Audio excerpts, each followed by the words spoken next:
Macron, Bayrou, Fillon, mais Marine Le Pen aussi, qui continue à faire la course en tête dans les sondages et qui aussi connaît quelques péripéties judiciaires. C'est avec Marion Maréchal Le Pen qu'on en parle ce matin, qui est députée bleu marine du Vaucluse.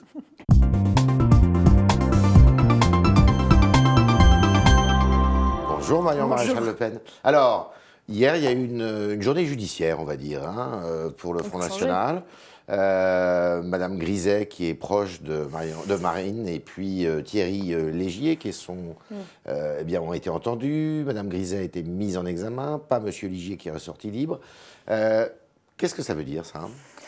Écoutez, moi je vais être très simple et très rapide là-dessus, c'est que nous sommes à 60 jours de l'élection présidentielle et que nous sommes dans une campagne qui aujourd'hui n'arrive pas à aller sur le fond et à aller sur les projets. Alors ce que je vous propose, c'est qu'aujourd'hui, vous l'avez relevé, il y a une enquête judiciaire qui est en cours. Ouais. Tout simplement, laissons faire la justice et éventuellement, le moment venu, en fonction de la décision qui est prise, commentons cette décision. Mais vouloir absolument, si vous voulez, s'enfermer dans un feuilleton judiciaire... Politique pour vous ? C'est ce que semblait dire Marine Le Pen hier. En l'occurrence, j'ai pas envie de rentrer sur le fond de l'histoire parce qu'elle est éminemment technique et que personne n'y comprend rien. Moi-même, j'ai quelques difficultés n'étant pas au Parlement européen. Tout ce que je peux vous dire, c'est que Marine Le Pen a pris position sur ces sujets. Elle réfute toutes les accusations qui lui sont faites. L'avocat de Marine Le Pen s'en est expliqué. L'OLAF, qui est l'organisme de lutte contre la fraude fiscale au Parlement européen, qui est à l'origine de cette affaire et lui-même dépendant du Parlement européen, lui-même tenu par nos adversaires politiques. Donc, à moins, si vous voulez, de continuer à développer éternellement des arguments sur lesquels on tombera pas ensemble. Vous iriez jusqu'à dire qu'il y a un complot ? En tout cas, il y a une concomitance qui est étonnante. Voilà, je veux dire, c'est une affaire. Quand Fillon a eu ses problèmes, et il a ses problèmes. C'est une affaire. Vous avez parlé et vous disiez... C'est une affaire qui date il y a 2 ans et qui arrive aujourd'hui et qui sort dans des proportions absolument spectaculaires, 20 jours avant le dépôt des parrainages. Voilà, je veux dire, ce ne serait pas la première et la dernière fois. Vous avez entendu sur l'affaire Fillon quand même. Oui, j'ai dit d'ailleurs de la même manière sur l'affaire Fillon qu'il y avait un certain nombre de choses, dont la célérité de la procédure qui était tout aussi étonnante. La grande différence, quand même, entre l'affaire Fillon et la nôtre, c'est qu'il n'y a pas de soupçon d'emploi fictif chez nous, il n'y a pas de soupçon d'enrichissement personnel. Il y a des soupçons d'emploi fictif chez vous aussi. En l'occurrence, les personnes ont vraiment travaillé. Il y a un débat avec le Parlement européen de savoir ce qui relève exactement de la fonction d'un assistant parlementaire au Parlement européen ou pas. Voilà. Ou de travailler à Paris. Voilà, maintenant, ce serait bien qu'on puisse rentrer dans le fond de la campagne. D'accord. Donc, mais c'est pas de votre faute. C'est pas un souci pour vous. Vous allez. Non, mais je veux dire, il y a une justice en France. Dans ce cas-là, que ce soit la justice de trancher, parce que cette espèce. Vous préférez que ça soit maintenant la justice qui s'en saisisse française, mais ça nous permettra plutôt que l'OLAF dont vous avez critiqué la légitimité. Ça nous permettra déjà d'avoir un débat contradictoire, puisque ça n'est pas le cas dans le cadre actuel de la procédure au Parlement européen. Est-ce que plus largement vous plaidez, vous, en qualité de député, pour une moralisation de la vie politique ? Oui, même si je vois difficilement si on peut aller plus loin que ce qui existe aujourd'hui. Je veux dire, les élus sont déjà, et c'est heureux d'ailleurs, invités, même obligés de mettre en place, de déclarer leur patrimoine de façon très intrusive, de façon très précise. C'est public. Maintenant, c'est plutôt une question judiciaire. Voilà, c'est la réponse qui est parfois apportée à un certain nombre d'affaires. Mais qui la peut France paraître est équipée pour éviter les excès et les abus. Insuffisante. Moi, je pense qu'il y a beaucoup de choses qui sont faites aujourd'hui. Maintenant, c'est une question de réponse judiciaire. Moi, si vous voulez, ce qui m'ennuie un petit peu avec le débat de la transparence, qui est un débat important, c'est pas le sujet, mais c'est qu'il a tendance à occulter les vraies vocations des élus, qui sont quand même le jugement sur leur bilan et sur leurs compétences. Voilà. Or, j'ai un peu le sentiment. Mais les électeurs sont en droit de savoir si leurs évidemment, élus mais j'ai un utilisent peu le normalement l'argent. Bien sûr, je suis d'accord avec vous. Mais on a un peu le sentiment quand même que le débat démocratique se résume aujourd'hui à cela, sur des débats éminemment techniques, sur la compétence d'assistant parlementaire, au détriment de ce qui devrait quand même nous occuper aujourd'hui, à savoir le bilan et les projets. Alors hier soir, il y a eu le rendez-vous annuel du CRIF, qui est le Conseil représentatif des institutions juives de France. Le Front National, Marine Le Pen n'était pas invitée, tout comme Mélenchon d'ailleurs, alors que beaucoup d'autres étaient invités, des candidats, Fillon, Macron, d'autres. Vous trouvez ça normal ? Non, je trouve pas ça normal, mais en même temps, c'est pas une vexation non plus. Mélenchon a haussé le ton, qui nous traumatise en ce sens que nous considérons pas aujourd'hui que le CRIF soit représentatif de l'intégralité de nos compatriotes de confession juive. D'ailleurs, il y a de forts débats en interne sur la relation qu'ils ont avec nous. Donc, à ce titre. Pour vous, c'est un dîner communautariste ? relent communautariste. Oui, de fait, voilà. Ce qui est plus ennuyeux, c'est parfois les prises de position politiques qui, en effet, ne vont pas aujourd'hui dans le sens des propositions du Front National et qui sont très parti pris, très politiquement correctes. Et c'est pour cette raison que vous n'êtes pas invité d'ailleurs, parce que très bien, à la limite, on ne partage pas, en effet, un certain nombre de prises de position politiques avec eux. Après, s'ils font le choix de ne pas être intégralement démocratiques, c'est leur problème à eux. Mais enfin, on ne va pas non plus être traumatisé outre mesure, parce que je vous le dis précisément, pour en connaître beaucoup de nos compatriotes de confession juive ne se sentent pas du tout représentés par le CRIF aujourd'hui. Et le Front National n'est pas un parti politique anti-sioniste. Non, mais c'est même pas le débat. C'est qu'aujourd'hui, quelle est la légitimité aujourd'hui de ces institutions? Nous, on ne fait pas de la politique catégorielle, on ne fait pas de la politique communautaire. On s'adresse aux Français dans leur ensemble, sans mettre leur religion ou leurs appartenances ethniques en avant. Alors, hier, événement, Bayrou prend position en faveur... Petit événement. Vous allez nous en parler, c'est à vous de juger. En faveur d'Emmanuel Macron, c'est le centre qui se reconstitue, c'est quoi? Je sais pas, moi déjà ça me surprend pas puisque en l'occurrence M. Bayrou avait soutenu François Hollande en 2012, donc c'est pas complètement illogique qu'il soutienne le ministre de François Hollande en 2017. Et puis comme Paris vaut bien une messe, un potentiel groupe à l'Assemblée vaut bien un reniement. Parce que je me souviens encore des déclarations. Il se renie par rapport à quoi? Par rapport à ses propres déclarations il y a encore quelques semaines, où il expliquait que M. Macron, c'était le candidat de l'argent, c'était le candidat des puissances d'argent, que c'était incompatible avec la fonction de président de la République, qu'il n'avait pas de programme, enfin qu'il était le responsable de la politique économique de François Hollande. Voilà, c'est assez marrant de voir le chantre de la vertu politique qui est censé incarner M. Bayrou venir aujourd'hui faire de la vieille politique politicienne en essayant de défendre... Ça sent la vieille politique des boutiques, ça sent les arrangements. Ou alors il ne fallait pas que M. Bayrou tienne ce type de déclaration il y a encore seulement quelques semaines de cela. Voilà, on a le sentiment aujourd'hui que M. Bayrou n'existe peu, que c'est vrai qu'il n'y a pas beaucoup d'électeurs au centre, il faut bien le dire, on les cherche toujours. Et donc pour se donner encore une existence politique, il va au plus offrant. Marion Maréchal Le Pen, vous dites qu'il n'y a pas beaucoup d'électeurs au centre, mais on regarde un peu les sondages. Si on regarde les scores d'Emmanuel Macron, c'est quand même autour de 20. Oui, d'accord, mais moi, j'y crois pas du tout à ça. L'intention de vote. Je vais vous dire franchement, bon, après, sans faire de alors, vous ne croyez pas non plus à vos sondages Non, mais moi, d'ailleurs, je prends les sondages avec beaucoup de parcimonie. Je vois les élections et je vois le succès du Front National à toutes les élections et sa progression. Ça, c'est une réalité. Moi, je vois dans M. Macron un homme qui est un produit marketing, voilà, qui, jusqu'ici, était une espèce de savonnette. On n'arrive pas à savoir vraiment ce qu'il pensait. Une savonnette, Macron. Et plus il avance, plus il commence à prendre de position et plus les Français vont pouvoir mesurer qu'il est un véritable homme de gauche dans ce qu'il y a de plus radical et de plus sectaire. Et donc Bayrou aussi, alors du coup. Sur l'image de la France, il l'est devenu. De fait, à mon avis, M. Bayrou, c'est plutôt quelqu'un qui cherche les petits arrangements politiques, de fait. Voilà. Et c'est vrai que M. Macron, c'est quelqu'un qui va insulter la France à l'étranger, qui explique qu'il n'y a pas de culture et d'art français, qui est pour la PMA et la GPA. Enfin, c'est la gauche dans toute sa splendeur. Voilà. Avec en plus toutes les dérives économiques que l'on a pu connaître ces dernières années et qui ont des effets désastreux. Macron serait-il un adversaire plus redoutable que Fillon pour Marine Le Pen? J'ai pas envie d'entrer dans ce genre de raisonnement, si vous voulez. Moi, ce qui m'intéresse, c'est de savoir quel est le candidat le plus nocif ou le plus intéressant pour la France. Alors, les deux, quel est le plus nocif, quel est le plus dangereux ou le moins dangereux, voilà. Quel est le plus nocif? Mais non, mais j'en sais rien. Il y a des critiques à faire de façon très importante sur les deux. Voilà. Parce que vous aviez, quand Fillon avait été sorti vainqueur de la primaire de la droite, je me souviens que vous aviez eu des propos en disant « Ah, c'est un adversaire redoutable, Fillon, plus que les autres ». Je n'ai pas dit redoutable, j'ai dit en revanche qu'il fallait en effet être attentif parce qu'il avait réussi à construire autour de lui une image d'homme qui était soi-disant souverainiste, plutôt très à droite, très ferme sur les questions d'immigration et d'islamiste, et plutôt conservateur. Bon, il s'avère que la lecture attentive de son programme, ses déclarations et le rappel aussi de son bilan en tant qu'ancien Premier ministre a brisé quand même largement cette image sur l'ensemble de ces trois sujets.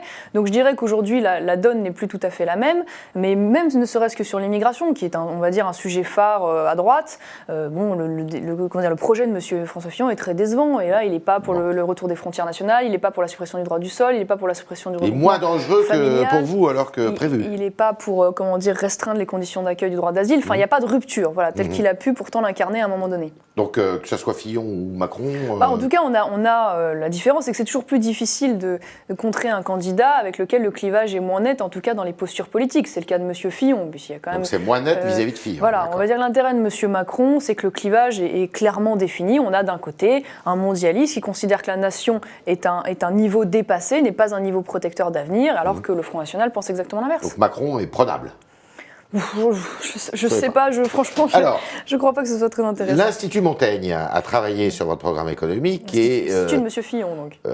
Si vous voulez. Qui était dirigé par M. Henri Decazes. Enfin, d'accord, voilà, qui est proche, effectivement, de François Fillon. Non, mais c'est important de le dire. Néanmoins, il y a quand même quelques économistes qui sont réputés talentueux et impartiaux, on va dire. Oui, enfin, s'ils faisaient la promotion des propositions de M. Sarkozy. C'est un institut libéral, on va dire. Ça, c'est clair. Ils sont libéraux. En revanche, alors la note qui vous... Enfin, c'est gratiné, parce que votre copie, elle est barrée de rouge, de traits rouges. On est barré de rouge par les correcteurs de M. Fillon, c'est ennuyeux. Alors, sortie de l'euro, ça détruirait 500 000 emplois, ça consisterait à une fuite de capitaux terrible, une hausse des taux, et on le voit déjà, d'ailleurs, la perspective de voir Marine Le Pen arriver à l'Élysée fait que le spread avec l'Allemagne, c'est-à-dire le différentiel des taux, serait plus important. Et puis aussi, ça nous coûterait pas mal de points de PIB. Alors, si vous voulez, on peut rentrer dans un débat sur l'euro, c'est très intéressant. Déjà, la première chose, c'est de savoir qu'avant de pouvoir sortir de l'euro et de l'Union européenne, puisque les deux sont liés, donc de faire ce fameux référendum pour les Français, il y a à la rentrée, ça serait. Voilà, il y a un délai de 2 ans avant de pouvoir rendre cela effectif, parce qu'il y a un temps de négociation obligatoire avec l'Union européenne. L'article 50. Nous avons conscience au Front National que l'objectif, c'est évidemment de sortir dans les meilleures conditions économiques possibles, précisément pour éviter un manque de confiance des créanciers. Et le tout, c'est que nous allons nous atteler pendant ces 2 ans à de grandes réformes économiques nationales, sur la baisse des charges pour les TPE-PME, sur le lissage des effets de seuil, sur la baisse de l'impôt sur les sociétés, sur la réforme de la représentativité syndicale, sur les économies nécessaires à faire, par exemple, sur les régimes spéciaux des retraites, afin, si vous voulez, de limiter au maximum notre dette, voire même de la réduire et de réoxygéner l'économie. Donc tout ça, nous en avons conscience. La deuxième chose, c'est qu'aujourd'hui, alors déjà, les taux d'intérêt de la dette ne sont pas exclusivement liés à la monnaie, loin s'en faut, puisque comme vous l'avez justement remarqué, bien que nous soyons dans la même monnaie, nous n'avons pas les mêmes taux d'intérêt que l'Allemagne ou les mêmes taux d'intérêt que l'Italie, et les taux, depuis 15 ans, ont baissé dans les mêmes proportions sur l'ensemble de la planète. Donc vouloir faire une corrélation exacte, c'est pas tout à fait juste. En revanche, pourquoi nous ne lâchons pas sur cette idée ?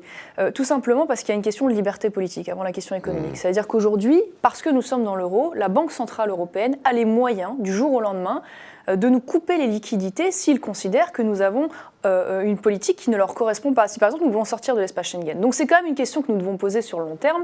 Ensuite, ça a des effets mécaniques sur le plan économique très importants parce que vous mettez en place les effets négatifs. C'est vrai qu'il y aura aussi des effets négatifs. Vous ne le niez pas. Non, mais bien sûr. Sur l'emploi, notamment. Non, pas sur l'emploi. En revanche, ça peut jouer, en effet, à la marge d'ailleurs, mais sur une partie des importations.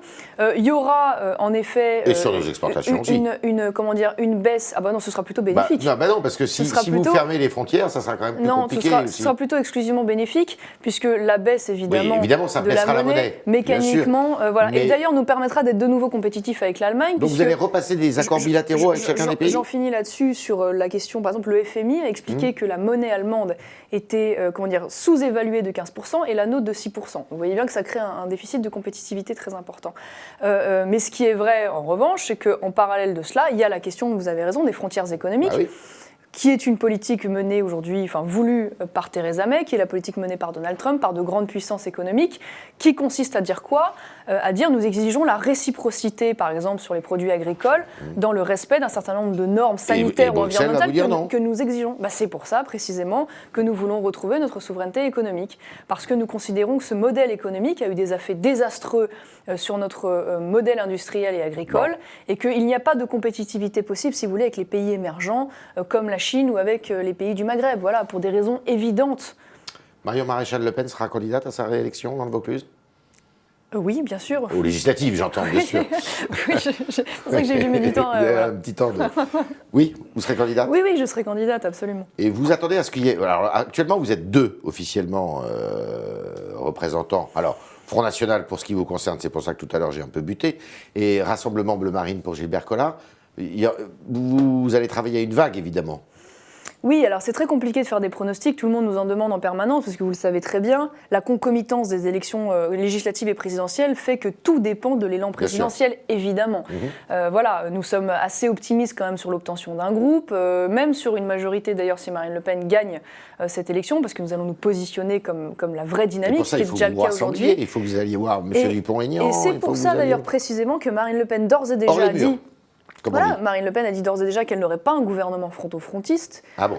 Elle a même dit que le Premier ministre ne serait pas nécessairement issu du Front National, ce qui implique mécaniquement, évidemment, une ouverture, en particulier, à ce qu'on qualifie aujourd'hui de la droite nationale conservatrice. Monsieur Philippe de Villiers, c'est... Oui, voilà, incarné par exemple par des gens hors politique, comme M. Philippe de Villiers, ou des gens en politique, incarnés par un certain nombre d'élus républicains, voilà, M. Robert Ménard, ou même d'élus républicains, ou de gens comme Nicolas Dupont-Aignan. Henri Guénaud, c'est possible? Par exemple, enfin, je veux dire, voilà, tout le monde connaît ses personnalités. Mais vous êtes proche d'Henri Guénaud, vous? Bon, j'ai de la sympathie politique pour lui, voilà. Après, c'est vrai que ce sont des débats entre nous qui pourront aboutir au moment de l'entre-deux tours, parce qu'il y a évidemment un rapport de force à engager qui, pour l'instant, n'est pas en œuvre. Alors, il y a un film qui est sorti qui s'appelle Chez vous.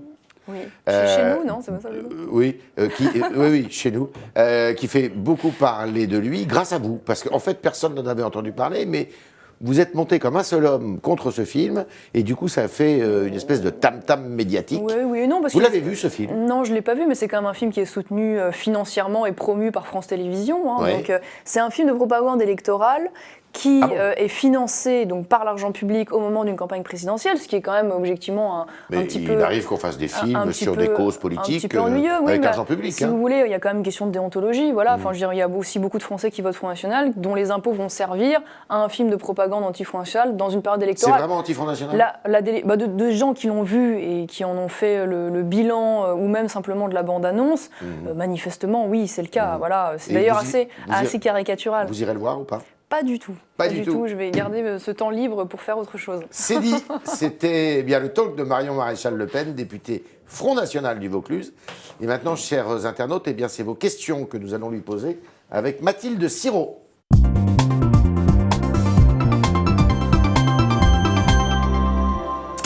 Mathilde, bonjour. Bonjour Yves Tréhard, bonjour Marion Maréchal Le Pen. Alors d'abord une question sur d'une soutien de Jean-Luc Mélenchon, puisqu'elle a, vous savez, le petit logo de la France Insoumise. Elle vous demande quel est le chiffrage du programme du Front National, sachant que celui de Jean-Luc Mélenchon est de 273 milliards d'euros. En dépenses, hein. Oui, d'ailleurs, sachant qu'en l'occurrence, Monsieur Mélenchon a prévu, au moins il a le mérite de le dire, d'augmenter les prélèvements obligatoires. De façon d'ailleurs très importante, et il a lui-même d'ailleurs précisé que du coup ça allait forcément porter aussi sur les classes moyennes, puisque aujourd'hui vous savez qu'il y a un Français sur deux qui ne paye pas d'impôts, et que donc mécaniquement ces prélèvements obligatoires ne vont pas aller sur les classes populaires, mais sur les classes moyennes qui ont déjà du mal à joindre le debout. Ça sera pas votre cas? Comment? Non, pas du tout, puisque nous, on a même prévu une baisse de l'impôt sur le revenu pour les 3 premières tranches, et un certain nombre d'ailleurs de mesures fiscales en faveur des familles, sur le retour de l'universalité des allocations familiales. Et sur le quotient aussi? Sur le quotient familial, sur la facilitation aussi de la transmission du patrimoine qui pourra se faire plus vite, de façon plus importante entre les parents et les enfants. Combien de dépenses en tout? Voilà. Et alors nous, on n'a pas voulu rentrer dans le détail. Pourquoi? Parce que vous allez quand même augmenter les petits salaires, on a fait des grands ensembles. Oui, mais ça, c'est la baisse des cotisations sociales salariales, qui avait d'ailleurs été proposée aussi en son temps par Nicolas Sarkozy, sans que ça fasse un scandale particulier. C'est pas du tout l'augmentation du SMIC, je tiens à le préciser. Nous, on n'a pas voulu rentrer dans le détail. Pourquoi? Parce que le drame de cela, si vous voulez, c'est que systématiquement, après, on s'enferme dans des batailles de chiffres, que personne n'est d'accord, que par ailleurs, une fois arrivé aux affaires, on découvre toujours des cadavres dans les placards.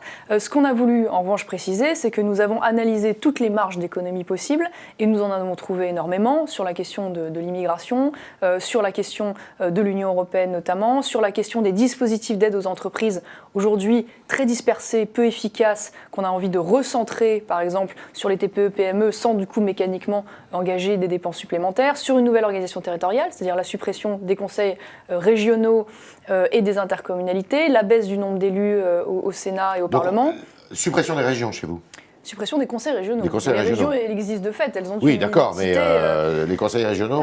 Oui, parce qu'en fait, ces régions administratives sont des leviers de l'Union européenne et qui n'ont rien à voir d'ailleurs avec nos provinces historiques et culturelles, en sont même les ennemis en réalité, et que ça a peu d'efficacité, c'est très éloigné de nos compatriotes et ça crée une irresponsabilité politique qui n'est pas souhaitable. Une question qui nous parvient en direct de Maurice, qui vous écoute sur notre Facebook Live. Marion Maréchal Le Pen connaît-elle le nombre d'habitants de sa circonscription? Oui, je connais le nombre d'habitants de ma circonscription. On est aux alentours de 150 000 en l'occurrence. 150 000 voilà. Bon. D'accord. Mais c'est très intéressant comme question, je dois dire que... C'est une question précise en tout cas. Oui, Qu'est-ce que vous ferez le 20 mars, Marion Maréchal Le Pen, le soir? Qu'est-ce que je ferai le 20 mars? Il y a le premier débat entre les principaux candidats. Oui, évidemment, je vais regarder le débat, ça me paraît Est-ce évident. que vous trouvez ça normal que les petits candidats ne soient pas conviés? Non, je trouve pas ça normal, parce que c'est vrai qu'à partir du moment où il y a un certain nombre de candidats qui ont eu leur parrainage, je pense que tout le monde devrait avoir le droit de s'exprimer. Et c'est vrai que l'expérience a montré, et Nicolas Dupont-Aignan a raison de le rappeler, que certains étaient anticipés à 10% dans les sondages, notamment aux primaires, et ont gagné après cela. Donc c'est vrai que ça m'apparaît très injuste. Une façon de contester, c'est pas de se retirer justement de ce genre de débat? Bah non, une façon de contester, c'est précisément de... Bah non, parce qu'on va pas non plus... Parce que le débat aura lieu avec ou sans nous, pardon. Vous voulez être logique. Oui, non, mais enfin, non. En l'occurrence, c'est plutôt parce qu'il aura lieu sans vous, de toute façon. Si vous refusez d'y aller. Bah évidemment, ça paraît évident. Donc on va pas non plus perdre cette tribune. Mais en revanche, nous allons plaider auprès de France Télévisions pour que précisément. C'est pas France Télévisions là, c'est TF1. Oui, TF1. Je crois que France Télévisions, au contraire, ils vont inviter tout le monde. Ce serait une bonne chose. Oui. On a un internaute qui nous dit on veut des chiffres. Donc vous n'avez pas forcément convaincu sur ce point. Est-ce que vous avez écouté ce matin Nadine Morano? Non.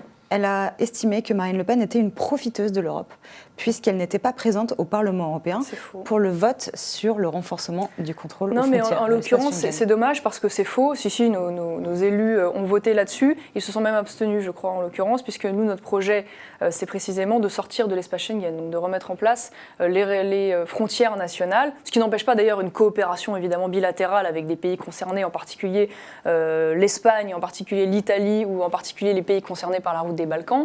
Mais c'est faux, Marine Le Pen est très bien classée, donc je ne comprends pas trop cette attaque. La politique de la chaise vide, ça n'a jamais été efficace. Le but, c'est d'être présent dans les instances pour porter notre voix, pour bloquer des projets, pour faire savoir aux Français ce qui s'y passe. Parce que si nous n'y sommes pas, personne n'informe les Français sur ce qui se dit et ce qui se vote dans cette instance. Une question sur les propos d'Emmanuel Macron sur la colonisation. Qu'est-ce que vous en pensez, en quelques mots pour notre internaute?